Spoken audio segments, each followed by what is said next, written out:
there, and welcome to the Unshakeable Light series. Let's talk about the biggest scam since they started charging you a convenience fee to use your own debit card at the grocery store.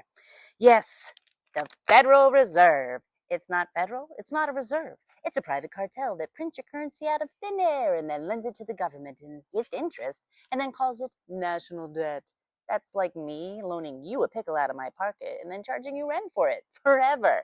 But science is worse. Behavioral economist Dan Ariely proved we irrationally overvalue what we own.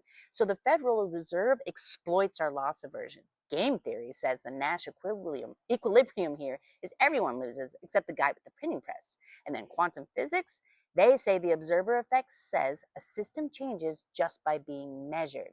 Here's an everyday example. When you check your bank balance before you buy maybe this drink, that single glance collapses your entire financial position into one decision. You either feel rich and splurge or broke and you walk away. It's the same with money. It has no inherent value until you observe it being exchanged for something in return. This means nothing. It's a wave of function of potential bullshit that collapses into this sad, flat reality the second you tap your card. To cite Heisenberg, if he ever had a checking account, metaphysically, money is a ledger of collective trust, weaponized. We project our life force into this green paper like a spreadsheet, letting a spreadsheet decide our survival, agreeing to this global hypnosis where numbers on our screen or price of paper dictate whether we live and eat or starve and die. I mean, I just paid $8 for oat milk, and now me and the cashier are co-signers in this delusion, knowing that we just bought overpriced cereal water. Honestly, society of foolishness. Now enter two sociologists, Peter Berger and Thomas Luckman. They wrote a book called The Social Construction of Reality, and their big idea was this.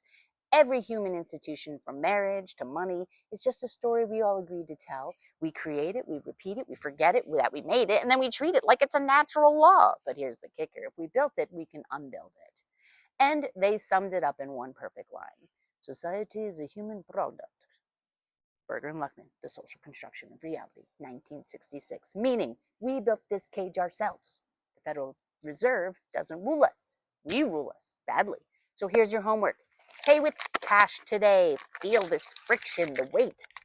Paper cut of freedom. That physical exchange of folding, handing, receiving, it's real energy. It's kinesthetic. It's sovereign. It's tactile, not a digital zap to a center ledger. It's you in the universe, not you in a bank. Neurologically tapping triggers a dopamine dull disassociation, meaning your brain registers the transaction as abstract data, not loss. But when you hand over paper, it activates your insula, the same region that processes disgust and pain, so you actually feel the cost. This is why cash users actually spend 20% less. Metaphysically, cash is a tactile exchange. You're physically transferring your life energy, not just beaming a permission slip to a central server. So if you swipe your card, you're not paying, you're just renting a future where you owe everything to a spreadsheet. Keep your trust real and your receipts for the apocalypse. This has been the Unshakable Light series. Now, go buy a coffee, give them a 5, and look them in the eye. You might break the matrix or at least make that barista smile. See you tomorrow.